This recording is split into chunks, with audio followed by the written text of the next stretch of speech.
Assalamualaikum warahmatullahi wabarakatuh. Welcome back to Salma IF channel.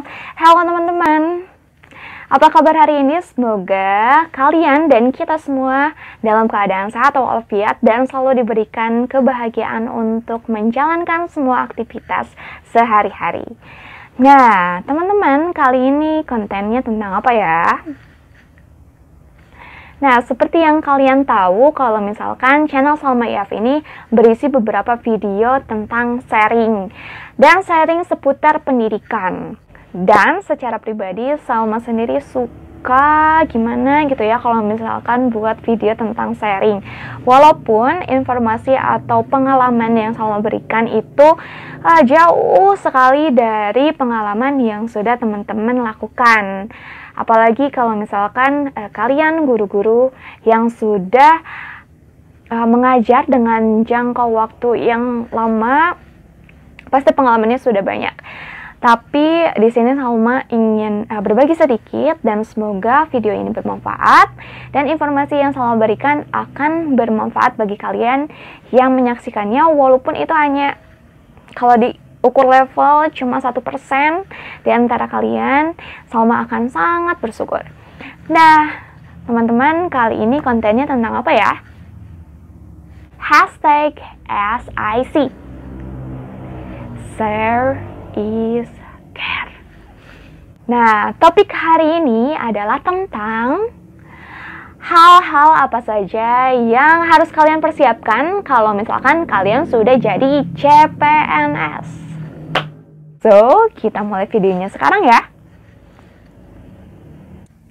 Halo, sebelumnya Salma ingin mengucapkan selamat bagi kalian yang sudah menjadi CPNS Angkatan 2019. Selamat ya, congratulations. Kita mulai. Sekali lagi, selamat bagi kalian yang sudah lulus CPNS. Dan bagi kalian yang belum lulus, jangan khawatir, masih ada kesempatan di tahun 2021 lagi. Katanya nanti akan dibuka lagi CPNS-nya. Nah, untuk kalian yang sudah lolos, ini video cocok banget buat kalian, jadi jangan skip. Lanjutkan videonya. Sebelum itu, jangan lupa untuk dukung channel ini dengan cara subscribe ya. Sekali lagi, Salma ucapkan selamat bagi kalian yang sudah lolos. Kalian sudah bekerja keras, kalian sudah melakukan yang terbaik sehingga kalian sudah mendapatkan hasil yang kalian inginkan sekarang. Nah, kalau misalkan ada yang bilang kalian lulus CPNS karena kalian itu bukan karena kalian pintar, tapi kalian beruntung. Nah, kalau misalkan ada yang bilang seperti itu, kalian patut menjawab, ya, saya beruntung. Tapi keberuntungan saya tidak 100%. Pasti di balik itu ada kerja keras yang sudah kalian lakukan. Nah, kerja keras ini, kalau misalkan kalian pikir, tapi saya itu beruntung karena saya cuma satu-satunya yang mendaftar di satu sekolah. Misalkan kayak gitu. Tapi Salma sendiri yakin kalau misalkan keberuntungan itu tidak murni 100%, pasti ada kerja keras di dalamnya. Maupun itu kerja keras yang kalian lakukan di bidang ini seperti mempersiapkan ujian atau kalian bahkan bekerja keras di bidang lain. Nah, siapa tahu kerja keras yang kalian lakukan di bidang lain itu malah itu adalah sesuatu yang diperhitungkan oleh Allah. Karena hal itu dimana kalian mengerjakannya dengan baik, Allah memberikan kesempatan bagi kalian untuk bisa lolos CPNS 2019. Atau mungkin kalian yang tidak bekerja keras, mungkin orang tua kalian yang sudah bekerja keras, atau saudara-saudara, teman-teman kalian yang sudah bekerja keras mendoakan kalian. Jadi dibalik sesuatu yang kita dapatkan atau yang kita peroleh itu bukan 100% keberuntungan, tapi pasti ada kerja keras di dalamnya. Yuk, kalau begitu mari kita bahas hal-hal apa saja yang harus kalian persiapkan saat kalian menjadi CPNS. Yuk. Nah, setelah pengumuman pemberkasan akhir yang sudah kalian lakukan di tahap akhir, atau mungkin ada beberapa yang melakukan wawancara, maka nanti akan diumumkan pengumuman akhirnya, di mana pengumuman kalian lolos CPNS, ya. Ini sudah menjadi CPNS, sudah pengumuman lolos CPNS 100%. Nah, setelah itu nanti kalian akan diberikan pembekalan. Kalau misalkan tahun 2018 kemarin, Salma, karena Salma ada di Kota Bandung, Salma dikumpulkan di Balkot, dan kami para CPNS diberikan pembekalan. Dan pembekalan tentang informasi pembagian SK dan pembagian SPMT. Ada yang tahu SPMT itu apa? SPMT adalah surat pernyataan melaksanakan tugas. Informasi untuk CPNS tahun 2019 ini, SPMT-nya itu dimulai per 1 Desember ya, 1 Desember 2020. Nah, setelah kalian mendapatkan SK CPNS dan SPMT, biasanya pada hari yang sama, kalau misalkan masih siang atau keesokan harinya, kalian mengunjungi tempat kerja atau instansi di mana kalian keterima. Kalau misalkan kemarin Salma keterima di sekolah, besokannya Salma datang ke sekolah untuk secara resmi memperkenalkan diri. Dan karena kalian sudah mendapat SPMT, maka kalian wajib untuk bertugas pada hari itu. Nah, berhubungan sama yang tadi, itu adalah poin ketiga di mana kalian mengunjungi instansi atau tempat kerja kalian. Nah, hal yang pertama, kalian jangan lupa untuk bawa SPMT kalian dan membawa fotokopi SK CPNS kalian. Nah, karena kemarin Salma masuknya ke instansi sekolah, jadi Salma ceritanya di instansi sekolah ya. Jadi langkah yang pertama, kalian harus mengunjungi kepala sekolahnya dulu, memperkenalkan diri kalian, lalu memperlihatkan surat tugas kerja kalian. Nah, biasanya nanti kepala sekolah akan memberikan orientasi singkat tentang bagaimana sekolah, guru-gurunya siapa, lalu apa saja kegiatan di sekolah, dan banyak lagi. Pokoknya hal pertama adalah pergi mengunjungi kepala sekolah dulu. Dan yang kedua, kalian juga harus mengusulkan pembuatan absen ke kepala sekolah. Nanti biasanya diarahkan ke TU, kalian membuat absen. Jadi kan absennya bentuknya digital. Biasanya kalau misalkan di Kota Bandung sudah absen wajah, absen kornea mata. Ya, kornea mata. Kornea mata. Jadi sebaiknya kalian membuat absen dulu, karena absen pas waktu kalian CPNS itu menjadi penilaian juga buat nantinya, ya. Dan pastikan untuk pembuatan absen ini user ID-nya terkoneksi langsung dengan dinas. Jadi saat kamu mengabsen, langsung akan masuk ke data absensinya di dinas. Jangan sampai kayak pas pertama Salma, jadi ada kesalahan sehingga salah user ID-nya, dan alhasil itu data 1 bulan itu tidak terekap. Jadi harusnya ada Salma masuk setiap hari, tapi tidak ada. Tapi untuknya bisa diperbaiki karena itu kesalahan sistem ya. Jadi jangan sampai salah untuk membuat absen. Setelah kalian membuat absen, yang ketiga adalah sosialisasi guru. Dan ini adalah hal yang paling mendebarkan, yang paling membuat kalian nervous banget, yang akan butuh waktu untuk menghadapinya. Kalau misalkan kalian termasuk pegawai baru ya, ini berbeda dengan kalau misalkan kalian contohnya sudah menjadi guru di sana, daftar CPNS di sana, dan keterima di sana, itu beda lagi.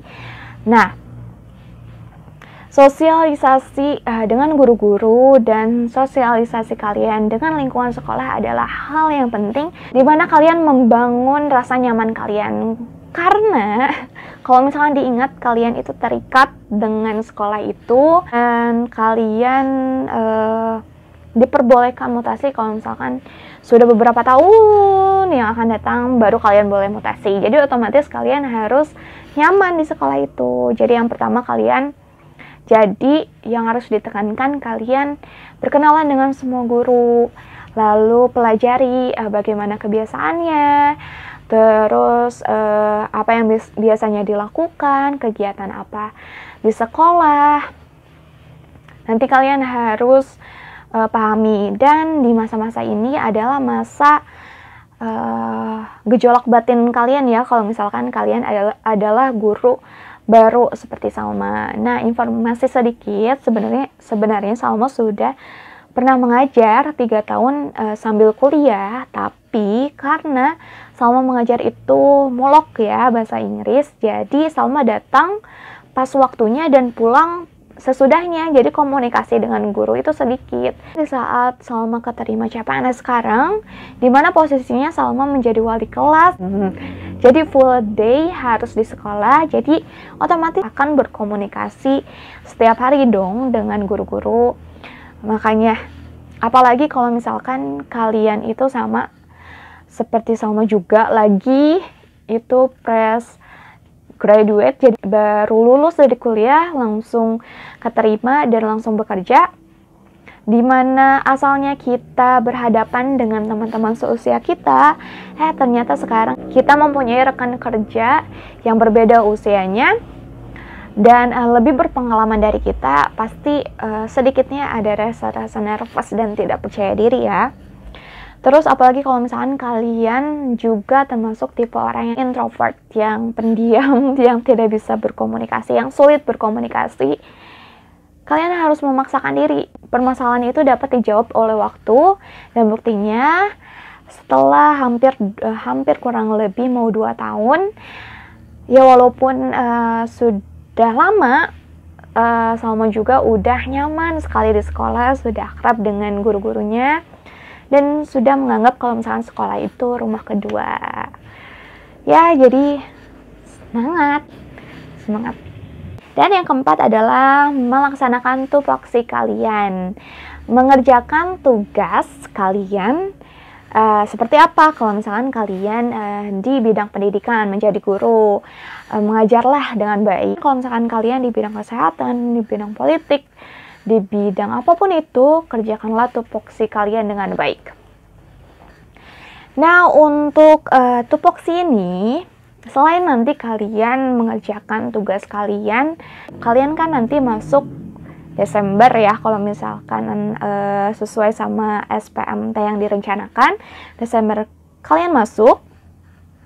Tapi kalau misalkan kalian guru, itu tahap Desember itu waktunya PAS, dan Desember itu nanti dibagikan rapot semester. Jadi kalau misalkan kalian masih terikat dengan sekolah lain, biasanya kalau tahun kemarin guru sama juga jadi double job gitu. Jadi masih punya keterikatan dengan sekolah sebelumnya, karena kan bagaimanapun dia sudah megang kelas. Jadi kan nilai, terus absensi, dan administrasi sekolah, apalagi mau dibagi rapot, jadi otomatis guru tersebut harus double job, di mana mengerjakan administrasi untuk pembagian rapot. Biasanya untuk sekolah yang barunya, di mana dia bertugas, kalau misalkan dua kepala sekolah ini bisa saling berhubungan dan bekerja sama, kepala sekolah di sekolah kalian yang baru akan mengerti dan mengizinkan kalian untuk double job. Tapi tetap kalian harus wajib kudu absen. Pokoknya CPNS itu absen itu yang number 1, gak boleh ditinggalin. Nah teman-teman, selain nanti kalian menjalankan tupoksi kalian sesuai dengan pekerjaan kalian sendiri, nanti juga kalian akan disibukkan dengan pertemuan-pertemuan, contohnya pembekalan. Nanti banyak pembekalan seputar ASN, seputar nanti jadwal kalian latsar, atau pertemuan dengan gugus, PGRI. Pokoknya nanti CPNS itu kalian sibuk. Pokoknya nanti kalian izin ke sini, izin ke sana, tapi masih dimaklumi oleh sekolah baru kalian, karena memang seperti itu, dan itu tugas dari dinas.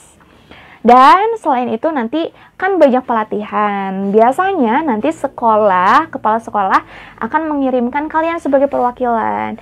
Dan contohnya kayak pelatihan untuk guru kelas atau pelatihan menyusun soal, kalian ikuti saja karena di sana adalah ajang kalian di mana, apalagi kalau misalkan kalian guru baru yang baru di kota itu, baru di lingkungan itu, nanti kalian bisa berkomunikasi, bisa membangun hubungan relation kalian dengan teman-teman guru yang lainnya. Jadi kalian harus aktif ya selama menjadi CPNS. Selanjutnya adalah yang kelima. Nah, yang kelima adalah pendidikan latihan dasar. Di dalam Undang-Undang ASN, CPNS diwajibkan untuk melaksanakan latihan dasar dan lulus pada latihan dasar atau LATSAR. Nah, kalau misalkan pada tahun kemarin LATSAR-nya itu sekitar 3 minggu atau 1 bulan. 3 minggu atau 1 bulan, dan itu adalah jadwalnya tuh on class sama off class. Jadi on class itu kalian ada di tempat pelatihannya, ya. Nah, kalau misalkan off class-nya kalian melakukan aktualisasi di sekolah. Hal yang harus kalian perhatikan adalah di dalam penilaian latihan dasar ini ada 2 yang akan dinilai. Satu adalah sikap. Sikap ini adalah poin yang sangat penting dan diberikan oleh kepala sekolah. Jadi kalian harus bersikap baik di sekolah agar nilai sikapnya bagus. Yang kedua adalah penilaian pada saat kalian melakukan latihan dasar. Ya, saat kalian on class pelatihan dasar ini, nanti kalian ada uji kompetensi pertama secara tertulis. Jadi ada beberapa soal yang harus kalian isi, itu teoritis ya, jadi kalian harus mendapatkan nilai terbesar. Dan yang kedua itu adalah uji aktualisasi, di mana kalian nanti akan menyusun sebuah proposal kegiatan yang akan kalian lakukan di tempat kalian kerja. Nah, tahap yang keenam, setelah kalian melakukan latihan dasar, waktunya pelantikan. Nah, waktunya pelantikan ini kalian harus siap aja lah ya. Nanti di pelantikan ini biasanya diumumkan peserta terbaik di latihan dasar tempat kalian mengikuti LATSAR. Nanti yang terbaik itu akan dipanggil dan biasanya akan diberikan hadiah berupa uang. Nah, setelah itu kalian akan mendapatkan SKPNS 100%. Itu kan yang kalian tunggu. Dan nanti di sana akan tertulis jika gaji kalian dari asalnya 80% sekitar segini, menjadi 100% sekitar segini. Oke, teman-teman, itu adalah 6 hal yang harus kalian persiapkan kalau misalkan kalian sudah menjadi CPNS. Dan sekali lagi selamat ya bagi kalian yang sudah menjadi CPNS, dan jangan pantang menyerah bagi kalian yang belum berkesempatan menjadi CPNS, nanti bisa mengikuti tes CPNS lagi di tahun 2021 nanti. Nah, teman-teman, terima kasih banyak kalau misalkan kalian sudah menonton dari awal sampai akhir, atau misalkan di tengah-tengah sampai akhir. Semoga video ini sedikitnya ada manfaat untuk kalian. Jangan lupa untuk like, subscribe, dan share video ini kalau misalkan kalian kira video ini bermanfaat ya. Nanti kita akan membahas topik terkait pendidikan lagi. Dan kalau misalkan kalian mau komentar dan kalian mau berpendapat, nanti sebaiknya kita bahas tentang konten ini yuk, konten ini, topik ini, kalian bisa menuliskannya di komentar. Sekali lagi terima kasih ya teman-teman. So, wassalamualaikum warahmatullahi wabarakatuh. Dadah.